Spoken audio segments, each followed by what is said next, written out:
Shalom Bapak Ibu semuanya.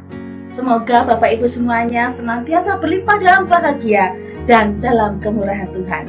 Jumpa kembali dalam Renungan Bina Iman GKI Klasis Solo. Mari kita bersatu hati dalam doa sebelum kita mendengarkan sabda firman Tuhan. Puji syukur kami panjatkan kepada Tuhan yang Maha Pengasih. Kami bersyukur jikalau pagi ini kami membuka mata kami dijumpai dalam keadaan luar biasa baik, semua karena kemurahan-Mu. Terima kasih untuk kesempatan pagi ini, kami masih dapat mendengarkan sabda firman Tuhan, masih bisa menikmati udara segar di pagi hari, semua karena anugerah-Mu. Hati kami siap untuk diisi oleh firman-Mu, pikiran perasaan kami siap diisi oleh kebenaran sabda-Mu. Dalam nama Tuhan Yesus kami berdoa dan berseru. Amin. Bapak Ibu yang dikasih oleh Tuhan, Renungan Bina Iman GKI Klasis Solo pada pagi hari ini diambil dari kitab Mazmur pasal 121. Demikian bunyi firman Tuhan. Aku melayangkan mataku ke gunung-gunung, dari manakah akan datang pertolonganku? Pertolonganku ialah dari Tuhan yang menjadikan langit dan bumi. Ia takkan membiarkan kakimu goyah, penjagamu tidak akan terlelap. Sesungguhnya tidak terlelap dan tidak tertidur penjaga Israel. Tuhanlah penjagamu, Tuhanlah naunganmu di sebelah tangan kananmu. Matahari tidak menyakiti engkau pada waktu siang atau bulan pada waktu malam. Tuhan akan menjaga engkau terhadap segala kecelakaan. Ia akan menjaga nyawamu. Tuhan akan menjaga keluar masukmu dari sekarang sampai selama-lamanya. Bapak Ibu yang dikasih oleh Tuhan, apa yang Bapak Ibu bayangkan atau pikirkan ketika mendengar istilah penjaga? Ya, salah satunya pasti Bapak Ibu berpikir yang namanya penjaga itu harus sehat jasmani dan rohani. Atau paling tidak kita akan berpikir yang namanya penjaga itu harus punya pengalaman dalam kesigapan.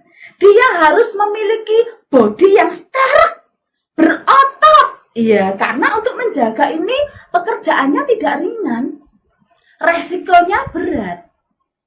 Atau paling tidak kita akan berpikir yang namanya seorang penjaga itu harus dibekali dengan pendidikan tentang pengawasan, penjagaan, keterampilan dan lain sebagainya. Apalagi kalau tugas yang dipercayakan seorang penjaga itu bukan tugas yang ringan-ringan atau tugas yang bisa menyangkut nyawa seseorang. Bapak Ibu, yang namanya penjaga, kita pasti memikirkannya, membayangkannya tentang sosok pribadi yang serba kuat. Namun perlu kita ingat, sekuat apapun, sepintar apapun, sesigap apapun seorang penjaga di dunia ini, dalam tugas apapun, ingat, terkadang ada kalanya kelemahan itu akan muncul juga. Ada kalanya penjaga segesit apapun, ada kalanya juga mengalami yang namanya kelengahan. Atau mungkin masalah yang sedang dihadapi ternyata lebih besar. Atau bahaya yang terjadi ternyata di luar dugaan yang bisa mengalahkan kesigapan atau kekuatan para penjaga. Sehingga bisa terjadi kebobolan. Bapak Ibu yang dikasih oleh Tuhan, di dunia ini memang tidak ada yang pasti. Hari ini nampak kuat, pengamanannya hebat, seolah-olah merasa aman. Tetapi kenyataannya, dimanapun kita berada, pasti dijumpai ada bahaya. Walaupun sudah diperketat pengamanannya, diperketat pengawasannya, diperketat penjagaannya, tapi yang namanya bahaya bisa menimpa siapa saja. Kerugian bisa menimpa siapa saja dan kapan saja. Namun ingatlah, Walaupun kita ini rentan terhadap yang namanya lemah, bisa mengalami kerapuhan dan kerapuhan ketika mara bahaya itu menimpa kita. Ingat, ada seorang penjaga ajaib luar biasa. Siapakah dia? Tidak lain adalah Tuhan itu sendiri. Mengapa Tuhan dikatakan penjaga ajaib, penjaga yang luar biasa? Firman Tuhan mengingatkan setiap kita bahwa penjaga kita itu adalah Maha Kuasa. Dia yang sudah menjadikan Bapak, Ibu, dan saya dari tidak ada menjadi ada. Dia yang memberikan nafas kepada kita. Dia pemilik seluruh nyawa manusia. Itu berarti Bapak, Ibu, dan saya sangat aman, nyaman dalam pengawasan seorang penjaga yang ajaib dan luar biasa. Kalau begitu, apa yang perlu kita khawatirkan? Apa yang kita takutkan? Ketika kita menyadari ada seorang yang mengawasi kita tiap hari, menjaga kita setiap hari dan setiap saat. Dia pribadi yang maha kuasa. Kemudian yang kedua, mengapa Tuhan dikatakan sebagai penjaga yang luar biasa? Karena Tuhan itu sedetik pun tidak pernah terlelap, Bapak Ibu. Itu kata pemazmur. Tuhan tidak pernah terlelap. Dia menjaga dengan setia. Ketika pemazmur berkata, aku melayangkan mataku ke gunung-gunung, dari mana akan datang pertolonganku? Ini adalah pertanyaan yang sesungguhnya sudah ada jawaban.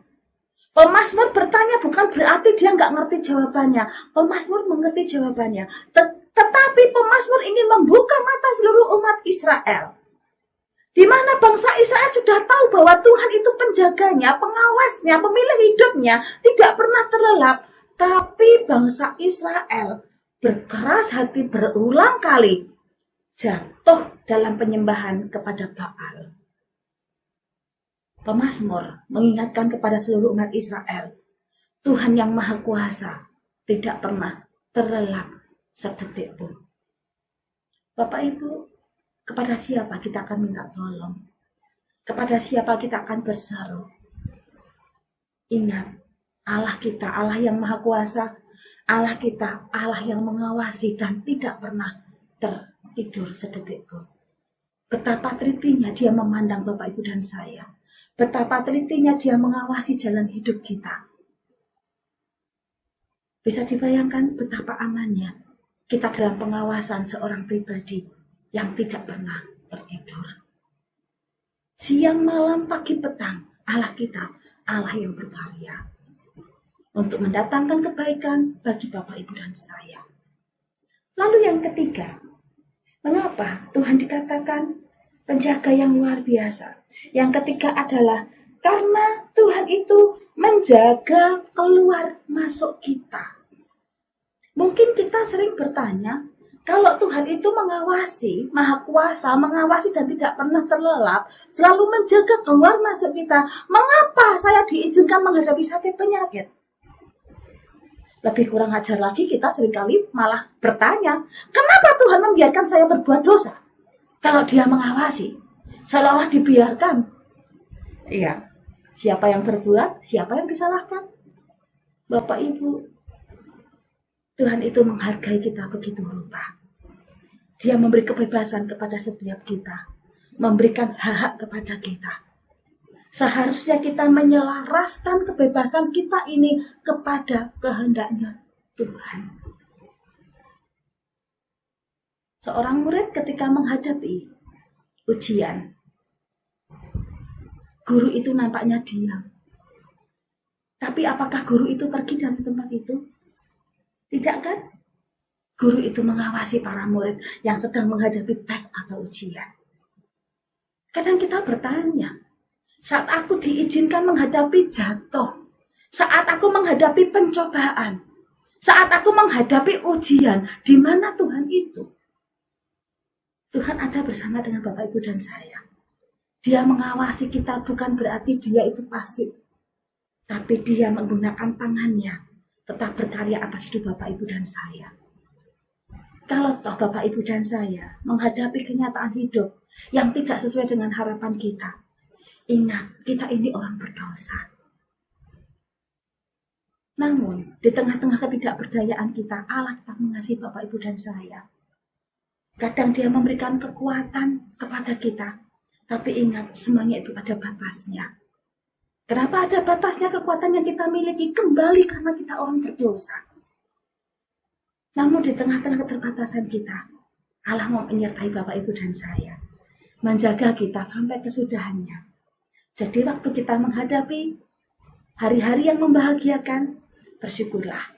Saat menghadapi hari-hari yang membuat kita menangis dan sedih, tetaplah bersyukur dan tetaplah pandanglah Tuhan. Tuhan tetap baik. Tuhan menjaga kita sampai kesudahan hidup kita. Dalam keadaan sehat atau sakit, Tuhan tetap berkarya atas hidup kita. Dalam keadaan menangis atau tertawa, Dia tetap berkarya atas hidup Bapak, Ibu, dan saya. Tetap bersyukur, salam sehat, tetap semangat di dalam Tuhan. Amin. Mari kita berdoa. Tuhan Yesus, terima kasih untuk kekuatan yang sampai hari ini Tuhan anugerahkan bagi kami. Kami berdoa bagi Bapak, Ibu yang saat ini merintih dalam kesakitan. Tuhan, hiburkan dan kuatkanlah. Sembuhkanlah ya Tuhan. Tuhan, ajari kami di tengah-tengah kondisi yang tidak menyenangkan. Ajar kami untuk tetap memandang Tuhan. Engkaulah tumpuan harapan bagi setiap kami. Bapa di surga, kami juga bersyukur karena pandemi telah berlalu. Namun ajar kami supaya kami tetap mawas diri, hidup dalam hati-hati dan waspada. Tuhan, kami percaya apapun menimpa kami, Engkau tak pernah tinggalkan kami. Engkaulah tempat perlindungan kami, penjaga kami yang ajaib dan luar biasa. Dalam nama-Mu Tuhan Yesus Kristus kami berdoa dan berserah.